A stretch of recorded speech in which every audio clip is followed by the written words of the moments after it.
नवरात्रि। आज हम पढ़ेंगे दूसरा अध्याय, माँ का दूसरा नवरात्र, और आज हम पढ़ेंगे दूसरा अध्याय। ओम मध्यम चरित्र के विष्णु ऋषि महालक्ष्मी देवता, उसकी आवाज थोड़ी कम कर देना। उष्णीक छंद शाकंभरी शक्ति दुर्गा बीज वायु तत्व और यजुर्वेद स्वरूप है। श्री महालक्ष्मी की प्रसन्नता के लिए मध्यम चरित्र के पाठ में इसका विनियोग है। मैं कमल के आसन पर बैठी हुई महालक्ष्मी, प्रसन्न मुख वाली महिषासुर मर्दिनी भगवती महालक्ष्मी का भजन करता हूँ, जो अपने हाथों में अक्षमाला, फरसा, गदा, बाण, ब्रज, पद्म, धनुष, कुंडिका, दंड, शक्ति, खड़ग, ढाल, शंख, घंटा, मधुपात्र, शूल, पाश और चक्र धारण करती है। ऋषि कहते हैं, पूर्व काल में देवताओं और असुरों में पूरे 100 वर्षों का घोर संग्राम हुआ। उसमें असुरों का स्वामी महिषासुर था और देवताओं के नायक इंद्र थे। उस युद्ध में देवताओं की सेना महाबली असुरों से परास्त हो गई। संपूर्ण देवताओं को जीतकर महिषासुर इंद्र बन बैठे। तब पराजित देवता पराजित ब्रह्मा जी को आगे करके उस स्थान पर गए जहाँ भगवान शंकर और विष्णु विराजमान थे। देवताओं ने महिषासुर के पराक्रम तथा अपनी पराजय का यथावत वृतांत उन दोनों देवेश्वरों से विस्तार पूर्वक कह सुनाया। वे बोले, भगवान महिषासुर सूर्य, इंद्र, अग्नि, वायु, चंद्रमा, यम, वरुण तथा अन्य देवताओं के भी अधिकार छीनकर स्वयं ही सबका अधिष्ठाता बना बैठा है। उस दुरात्मा महिष ने समस्त देवताओं को स्वर्ग से निकाल दिया है। अब वे मनुष्यों की भांति पृथ्वी पर विचरते हैं। देवताओं की यह सारी करतूत हमने आप लोगों से कह सुनाई। अब हम आपकी ही शरण में आए हैं। इनके वध का कोई उपाय सोचिए। इस प्रकार देवताओं के वचन सुनकर भगवान विष्णु और शिव ने दैत्य पर बड़ा क्रोध किया। उनकी भौहें तन गई और मुंह टेढ़ा हो गया। तब अत्यंत कोप में भरे हुए चक्रपाणी श्री विष्णु के मुख से एक महान तेज प्रकट हुआ। इसी प्रकार ब्रह्मा, शंकर तथा इंद्र आदि अन्य अन्य देवताओं के शरीर से भी बड़ा भारी तेज निकला। वह सब मिलकर एक हो गया। महान तेज का वह पुंज जाज्वल्यमान पर्वत सा जान पड़ा। देवताओं ने देखा, वहां उनकी ज्वालाएं संपूर्ण दिशाओं में व्याप्त हो रही थी। संपूर्ण देवताओं के शरीर से प्रकट हुए उस तेज की कहीं तुलना नहीं थी। एकत्रित होने पर वह एक नारी के रूप में परिणत हो गया और अपने प्रकाश से तीनों लोकों में व्याप्त जान पड़ा। भगवान शंकर का जो तेज था, उससे उस देवी का मुख प्रकट हुआ। यमराज के तेज से उसके सिर में बाल निकल आए।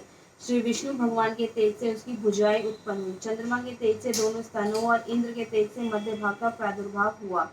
वरुण के तेज से जंघा और पिंडली तथा पृथ्वी के तेज से नितंब भाग प्रकट हुआ। ब्रह्मा के तेज से दोनों चरण और सूर्य के तेज से उसकी उंगलियां हुई। वसुओं के तेज से हाथों की उंगलियां और कुबेर के तेज से नासिका प्रकट हुई। उस देवी के दांत प्रजापति के तेज से और तीनों नेत्र अग्नि के तेज से प्रकट हुए।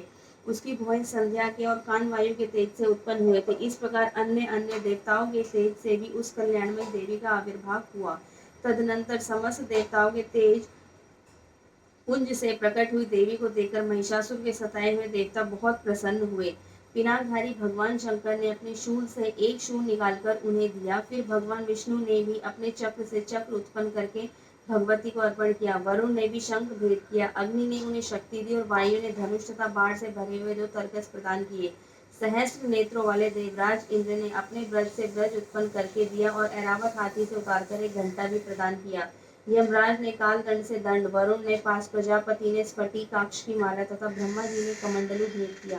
सूर्य ने देवी के समस्त रोमकूपों में अपनी किरणों का तेज भर दिया। काल ने उन्हें चमकती हुई ढाल और तलवार दी। शिव समुद्र ने उज्ज्वल हार तथा सभी जीर्ण न होने वाले 2 दिव्य वस्त्र भेंट किए। साथ ही उन्होंने दिव्य चूड़ामणि, 2 कुंडल, कड़े, उज्ज्वल अर्ध चंद्र, सब बाहुओं के लिए केयूर, दोनों चरणों के लिए निर्मल नुपुर, गले की सुंदर हंसली और सब उंगलियों में पहनने के लिए रत्नों से बनी अंगूठियां भी दी। विश्वकर्मा ने उन्हें अत्यंत निर्मल फरसा भेंट किया।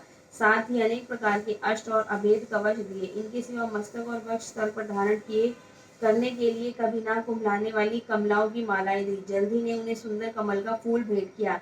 हिमालय ने सवारी के लिए सिंह तथा भांति भांति के रतन समर्पित किए। धनाध्यक्ष कुबेर ने मधु से भरा पान पात्र दिए तथा संपूर्ण नागों के राजा शेष ने, जो इस पृथ्वी को धारण करते हैं, उन्हें बहुमूल्य मणियों से विभूषित नागहार भेंट किया। इसी प्रकार अन्य देवताओं ने भी आभूषण और अस्त्र शस्त्र देकर देवी का सम्मान किया। तत्पश्चात उन्होंने बारंबार अट्टहास पूर्वक उच्च स्वर से गर्जना की। उनके भयंकर नाद से संपूर्ण आकाश गूंजा था। देवी का यह अत्यंत उच्च स्वर से किया हुआ सिंहनाद कहीं समा न सका। आकाश उसके सामने लघु प्रतीत होने लगे। उससे बड़े जोर की प्रतिध्वनि हुई, जिससे संपूर्ण विश्व में हलचल मच गई और समुद्र कांप उठे। पृथ्वी डोलने लगी और समस्त पर्वत हिलने लगी। उस समय देवताओं ने अत्यंत प्रसन्नता के साथ सिंह वाहिनी भवानी से कहा, देवी तुम्हारी जय हो। साथ ही महर्षियों ने भक्ति भाव से विनम्र होकर उनका स्तवन किया।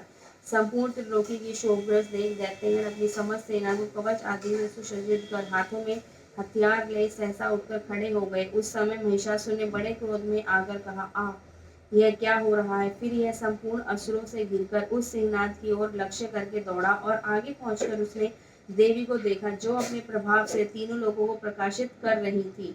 उनके चरणों के भार से पृथ्वी दबी जा रही थी, माथे के मुकुट से आकाश में रेखा सी खींच रही थी तथा वे धनुष की टंकार से सातों पातालों को शुद्ध किए देती थी। देवी अपनी हजारों भुजाओं से संपूर्ण दिशाओं को आच्छादित करके खड़ी थी। तदनंतर उनके साथ दैत्यों का युद्ध छिड़ गया। नाना प्रकार के अस्त्र शस्त्रों के प्रहार से संपूर्ण दिशाएं उद्भासित होने लगी। शिक्षु नामक महान असुर महिषासुर का सेना नायक था, वह देवी के साथ युद्ध करने लगा। अन्य दैत्यों की चतुरंगी सेना साथ लेकर चांबर भी लड़ने लगा। 60,000 रथियों के साथ आकर उदग्र नामक महादैत्य ने लोहा लिया। 1 करोड़ रथियों को साथ लेकर महाहानु नामक दैत्य युद्ध करने लगे, जिसके रोहे तलवार के समान तीखे थे। वह असिलोमन नामक महादैत्य 5 करोड़ रथी सैनिकों सहित युद्ध में आ डटा। 60,000 रथियों से घिरा हुआ वाशकल नामक दैत्य भी उस युद्ध भूमि में लड़ने लगा। परिवारित नामक राक्षस हाथी सवार और घुड़सवारों के अनेक दलों तथा 1 करोड़ रथियों की सेना लेकर युद्ध करने लगा। विडाल नामक दैत्य 5 अरब रथियों से घिरकर लोहा लेने लगा। इनके अतिरिक्त और भी हजारों महादैत्य रथ, हाथी और घोड़ों की सेना साथ लेकर वहां देवी के साथ युद्ध करने लगे। स्वयं महिषासुर उस रणभूमि में कोटि कोटि सहस्त्र रथ, हाथी और घोड़ों को सेना से घिरा हुआ खड़ा था। वह दैत्य देवी के साथ तोमर, भिंदीपाल, शक्ति, मूषक, खड़ग, परशु और पट्टिश